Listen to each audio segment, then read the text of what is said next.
biasanya. Di sini untuk menurunkan harga pasar sama supaya mendorong investor untuk membeli lagi kan, karena kalau dipecah berarti kan otomatis jumlah lembar sahamnya akan bertambah. Itu tujuannya stock split atau pemecahan saham. Nah, contohnya di sini perseroan dengan 100.000 lembar saham nominalnya 10.000 dapat mengurangi nilai nominal menjadi 5.000 dan jumlah lembar sahamnya jadi 200.000. Jadi kan awalnya 100 lembar, nominalnya 10.000. Nah, kalau nominalnya jadinya 5.000 berarti ya dikalikan 2 jumlahnya yang beredar. Makanya nominalnya jadi 5.000, lembar sahamnya jadi 200.000. Itu stock split. Jadi nominalnya dibagi, terus lembar saham yang beredar dikali.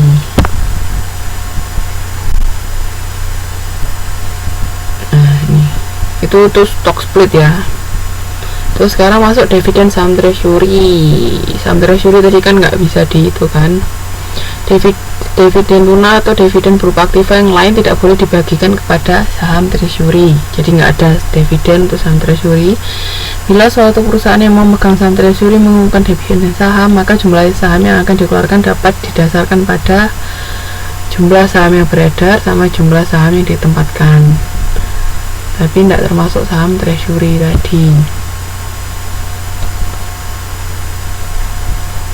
Nah, sekarang laporan laba yang ditahan. Pokoknya intinya kalau saham treasury dia nggak akan dapat dividen. Terus sekarang untuk laporan laba yang ditahan, bila perseroan terdapat akun penyisian, maka perlu membagi laporan laba yang ditahan menjadi 2, yaitu laba yang ditahan penyisian sama laba yang ditahan penggunaan yang tidak dibatasi. Jadi tergantung jenis laba yang ditahan.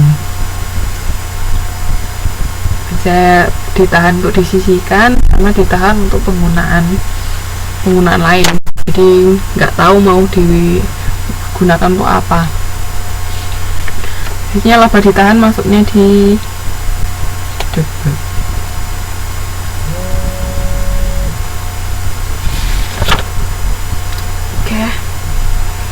Oke, sudah semua.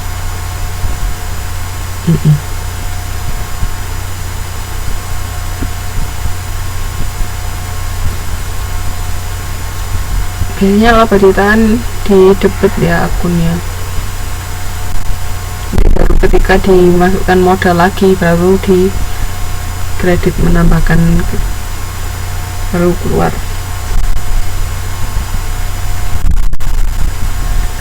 Sudah ada yang mau ditanyakan? Ini kayak sudah semua mencakup modul 7 ini. Latihan soal ini nggak harus dikumpulkan, dikerjakan aja. Nanti kalau ada yang nggak paham boleh ditanyakan.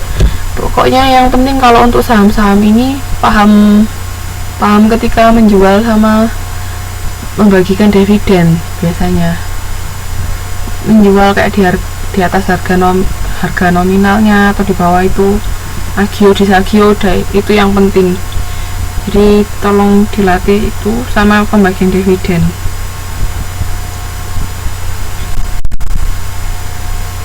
Jadi sudah, ini modul 78 sudah selesai. Ada yang mau ditanyakan? Sorry. Tadi agio apa ya? Yang masih ingat? Agio itu apa?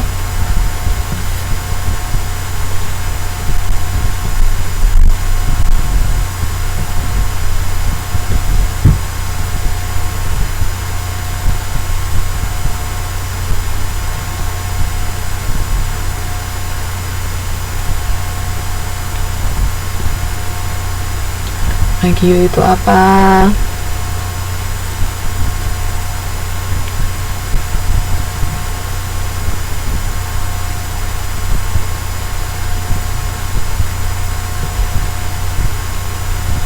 Ya, agio itu harga saham lebih tinggi daripada nilai nominal saham. Kalau di agio ya kebalikannya, harga jual saham lebih rendah dari nilai nominalnya. Oke, sampai sini ada yang mau ditanyakan? ada yang mau ditanyakan, coba dikerjakan ya latihan-latihan soalnya, nggak perlu dikumpulkan, nggak apa-apa, cuma banyak-banyak latihan aja. Kalau nggak ada, saya akhiri sampai sini. Nanti kalau pas ngerjain latihan soal ada yang mau ditanyakan, bisa ngechat di Facebook ya. Oke. Nanti kita ketemu lagi minggu depan kita bisa dibaca modul 10-11 tentang akuntansi manajemen, itu tentang perusahaan manufaktur nanti. Oke, kalau nggak ada yang mau ditanyakan, saya akhiri sampai sini. Terima kasih semuanya, jangan bosan-bosan untuk belajar, oke? Juga jangan malu-malu untuk bertanya. Terima kasih semuanya. Assalamualaikum warahmatullahi wabarakatuh. Semangat ya. Ciao.